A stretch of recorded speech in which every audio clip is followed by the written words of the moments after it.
ఆర్థిక ఇబ్బందుల వల్లే చంద్రశేఖర్ రెడ్డి ఆత్మహత్య చేసుకుందన్నారు పోలీసులు. గతంలో రియల్ ఎస్టేట్ వ్యాపారం చేసి నష్టపోయినట్లుగా చెప్పారు. ముందు పిల్లల్ని చంపేసి ఆ తర్వాత ఆత్మహత్య చేసుకున్నారంటున్న ఓయూసీఐతో మా ప్రతినిధి సుజాత ఫేస్ టు ఫేస్. కుటుంబానికి చెందినటువంటి నలుగురు ఆత్మహత్య చేసుకొని మరణించినటువంటి ఘటన చోటు చేసుకుంది. ఆత్మహత్య గల కారణాలు ఏంటి? ప్రస్తుతం ఓయూ ఇన్స్పెక్టర్ రాజేందర్ సార్ ఉన్నారు. సార్ చెప్పండి, ప్రాథమిక నిర్ధారణలో ఏం తేలింది? ఈ ఫ్యామిలీ సూసైడ్ కేసులో ప్రాథమిక నిర్ధారణ అనేది ఫైనాన్షియల్ క్రైసిస్ అనే మాకు ప్రాథమికంగా మాకు నిర్ధారణ అయింది. వాళ్ళ కుటుంబ సభ్యులను కూడా తెలుసుకున్నాము, వాళ్ళు కూడా అదే చెప్పారు. అది కాకుండా ఇంకేమైనా విషయాలు అయి ఉంటాయేమని చెప్పేసి ఆ కోణంలో కూడా మేము దర్యాప్తు చేస్తున్నాము, కేసు కూడా రిజిస్టర్ చేసినాము. ఆ తర్వాత ఏమన్నా తెలిస్తే మీకు తెలియపరుస్తాను.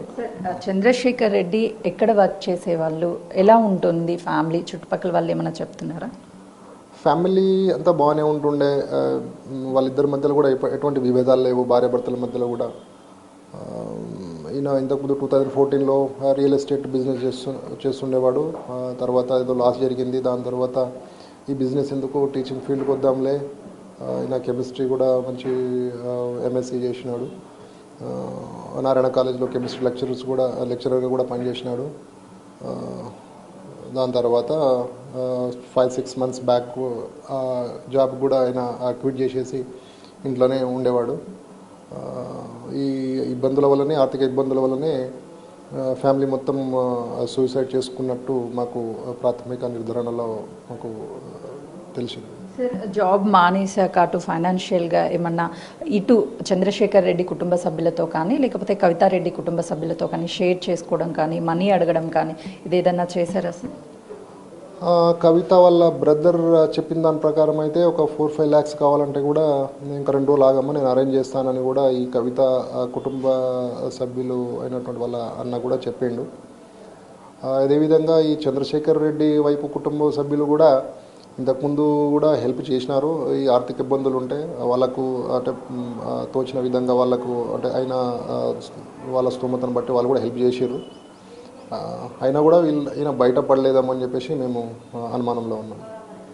సూసైడ్ లెటర్ని కూడా మీరు స్వాధీనం చేసుకున్నారు. సూసైడ్ లెటర్లో ప్రధానంగా ఏ అంశాలను వాళ్ళు రాశారు? ఆర్థిక ఇబ్బందులు మాత్రమే దాంట్లో వాళ్ళు రాయడం జరిగింది. వేరే ఇబ్బందులు కూడా ఏం ఉంటే రాస్తుండేవాళ్ళు కదా, ఏం లేనట్టయితే కనబడుతున్నాయి. ఫిర్బీ మేమైతే అదే అంటే వేరే కోణంలో కూడా దర్యాప్తు చేస్తున్నాం, ఇంకా ఏమైనా వేరే ఇతర కారణాలు ఉన్నాయని.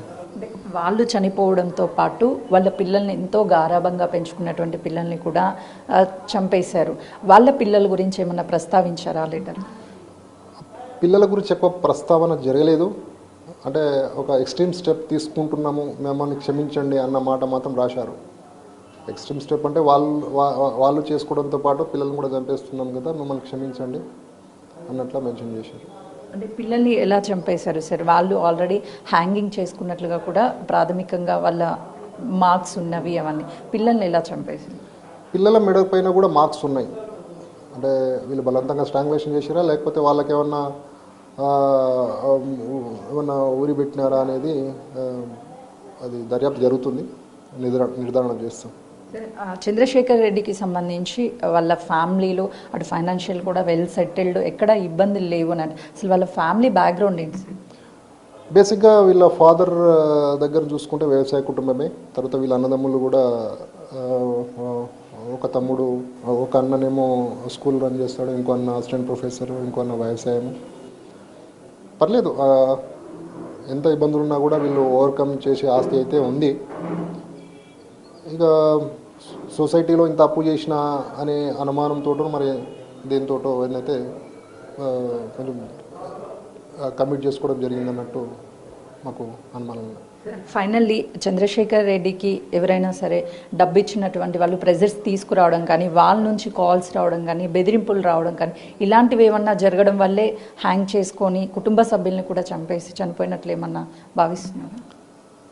మేమైతే యాంగిల్లో అయితే వెళ్తాము, నోట్లో అయితే ఎక్కడ మెన్షన్ చేయలేదు.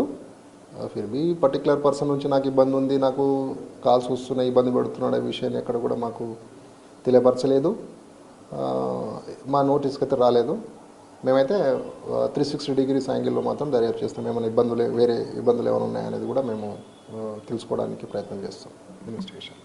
చంద్రశేఖర్ రెడ్డి సూసైడ్ లెటర్లో ఆర్థిక ఇబ్బందులే కారణము అని అంటూ నన్ను క్షమించండి అని అంటూ లెటర్ రాశారు. పోస్ట్ మార్టం అనంతరం కూడా వచ్చేటువంటి రిపోర్ట్ ఈ కేసుకి సంబంధించి కీలకంగా మారనుంది. ఒకవేళ ఎవరైనా ఫైనాన్షియల్గా డబ్బులు ఇచ్చినటువంటి వాళ్ళు తన మీద ప్రెజర్ తీసుకొచ్చే ఖచ్చితంగా ఆ కోణంలో కూడా కేసుని దర్యాప్తు చేస్తామని ఓయూ ఇన్స్పెక్టర్ రాజేందర్ సార్ చెప్తున్నారు. కెమెరామెన్ వంశీతో సుజాత.